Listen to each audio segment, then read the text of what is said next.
Just out of college, and despite having a degree, it was almost impossible for me to get a job.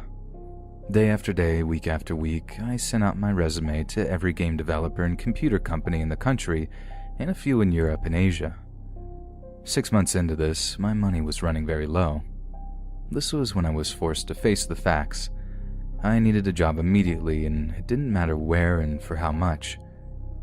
Just in time, I found a job listing for a video game store at the mall. You know the one I mean, and the terrible stories you hear about them are almost always true. Because of my background in games, I was given an interview immediately and hired soon after. My first shift was the following morning. Other than a few hiccups along the way, it kept my head above water until I got on with Dell 2 years later. The meat of the facts began just before my second year was about to start. Because of the high turnover, I was made an assistant manager by month 9.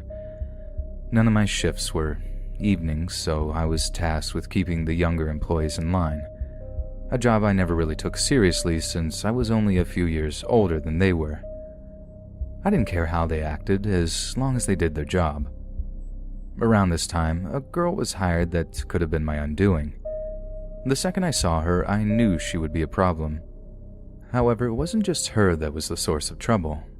Her super jealous boyfriend became a thorn in the side of every guy that worked with her, and sometimes just spoke to her. A shift of hers didn't go by without him showing up to check on her. Some nights, he would do no more than sit on a bench outside the store and watch her work, but anytime she would get too close to a guy for his liking, he'd approach them and physically intimidate the guy she was talking to. She never said a thing when this happened. I actually think she kind of liked it, but it would be what would push her away from him in the end. She'd worked at the store for a couple of weeks before someone showed her the hallways that ran along the back of every place. She took advantage of the fact he wasn't aware of them, and this turned out to be a big mistake. If any person reading this doesn't know what I'm talking about, pay attention. You're about to learn something. I'm not sure how common this is, but some indoor malls, those built in the old way where each store inhabited an area that leased from the mall owner, there are a network of paths or halls that run behind each business. They're used mainly by the employees. The system allows them to enter and leave their jobs without being seen by the customers. Although I'm pretty sure their intended purpose was to give janitorial staff an uncluttered pathway to maintain the spaces. That being said, in all my time at that job, I only saw a member of the cleaning staff a handful of times. Most of those times, they were sneaking a cigarette rather than working. Luckily, we could still smoke inside the building back then. No one said anything to the office if they caught you, probably because they were doing the same thing on their breaks. If we are all on the same page now, I'll get to the real story.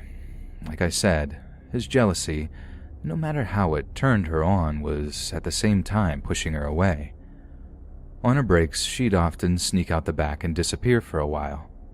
Where she went, I had no idea or really cared. The boyfriend took forever to catch on, but when he did, he was super angry. She continued this routine for a few months, and just one day, she never came back to the store. I didn't attach any importance to this. It was during the holidays and work was a nightmare. It wasn't uncommon for employees to go on break after an especially hectic rush and not return. The turnover was simply that bad. Things got a bit more interesting about 4 or 5 days later. The police showed up and had some questions about her disappearance. I was like, disappearance? What's going on here? They then informed me that she had been reported missing the day after she bailed on work by her parents. She had never made it home, and they thought we may know something. The crazy thing was that when they visited her boyfriend's place to see if she was there, in addition to him not being there, after some digging, they learned that nobody had seen either of them for about a week. I was quick to make it clear that I didn't know anything. I had just assumed she got sick of the place and bailed. I guess they were happy with that. Never heard from them again. Time passed, and the situation around her almost faded completely from my mind, until something really big in February happened and brought it back into crystal clarity. Some workmen were renovating one of the store's spaces for an incoming client, and once they had completed emptying the space of what the previous renters had left behind, they began the undertaking of finding the source of a terrible smell. Initially, it had been inferred that the smell was emanating from some old food products left behind in the space, but even after the clearing, the stink remained. The next theory was that an animal like a rat had died in the wall. It had happened before. So, before they went to the extreme of busting holes in the walls to find the source of the smell, they went next door to the adjoining space that was also empty and had been for some time. They spent close to an hour sifting through tons of old displays and leftover building materials. It turned out that the mall had been using this space for years as storage and the place was a mess. The two guys tasked with doing this were about to say forget it, when one of them stumbled upon the source of the stink, and it definitely wasn't a rat. Someone had taken a large piece of plywood and put it over a tiny little closet, thus making it invisible. The guy had caught on that the smell grew worse as he got closer to this board, so he pushed aside the heavy display rack holding the board against the wall, and as soon as he pulled back the board, he found what was causing it. The semi-mummified body of what looked like a female was lying on the floor facing the wall. It appeared the arid and dry Arizona heat had preserved the corpse and suppressed decomposition. This had to have been why it wasn't stinking up the entire mall and managed to remain hidden for so long. Naturally, the mall was alive with talk of who the body could possibly belong to. Numbers of people had just stopped coming to work one day or skipped out during their lunch. We'd gone through at least 15 people in the last year ourselves. When the answer came, no one could have guessed who it was. Early one morning, I was awakened by my manager with the news that Becky Morrison was the person they found in the empty store. My only answer was, "Who?" He reminded me that she was the girl with the crazy, jealous boyfriend that had disappeared just before Christmas. I hung up and went back to sleep. When I returned from my shift that night, it was the only thing anyone could talk about. The next question asked was, who did it? The overall favorite was the crazy boyfriend. Everyone knew by now that he had disappeared just after her, and considering his body wasn't found alongside hers, it was a fair assumption. He was most definitely nuts. It made sense. The story took a whole new angle just a couple of weeks after she was identified. An article was published in the paper discussing a possible new motive behind this. The police had recently received information that Becky had been messing around with a fellow mall employee during her breaks. They were meeting in the unoccupied store her body had been discovered in and fooling around. After following some leads, they were able to identify the employee.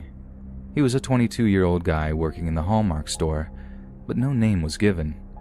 He told the officers that he and Becky were supposed to hook up the day she disappeared, but he got holed up by the time he'd reached the empty space and she was gone. He figured she couldn't wait and returned to work. It was only a few days later, when the cops showed up at the mall to ask questions, that he heard she was missing. His mind went straight to the worst, and he was afraid he'd be blamed for it, so he said nothing. Then, when the news reached him that the boyfriend was also missing, it was too late.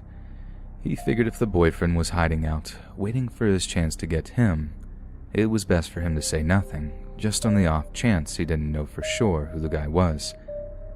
It all boiled down to him being afraid, and with what I knew, I could understand. What nobody knew, and still probably doesn't, is that her and I had a thing for a short while too. It wasn't long, but once is all it takes. I was the person who told her about the back hallways, after all. We slipped out there a few times to mess around. Fortunately, we never got busted. When she moved on to the next guy, I wasn't hurt. I knew she had a boyfriend anyway. Now you know why I had to act as if though I didn't care about her. We figured it was the safest thing for the both of us. Turns out we were right. I was overjoyed no one knew about us. If the dude was crazy enough to strangle her for cheating, which seemed to be the reason, he would no doubt come after the dude she was with. I felt sorry for the Hallmark guy. It wouldn't take much mental math to figure out who he was if he didn't already know, and since they still haven't found him to this day, the fear of her boyfriend popping up out of nowhere and putting some holes in him must have been real strong. I know I was looking over my shoulder for several years after. The police have this theory that he may have ended his life not long after. There hadn't been any activity on his bank account or card for years, and I still wasn't taking any chances. 9 years later, a week doesn't go by that I don't think about her. An outsider may have seen her as an easy girl, but I still don't think of her that way. It struck me that she was just looking for a guy that would treat her well and commit to her for the long term without being psychotic about it. She was genuinely a good person, and certainly didn't deserve the end she had, but then again, I can't think of very many that do.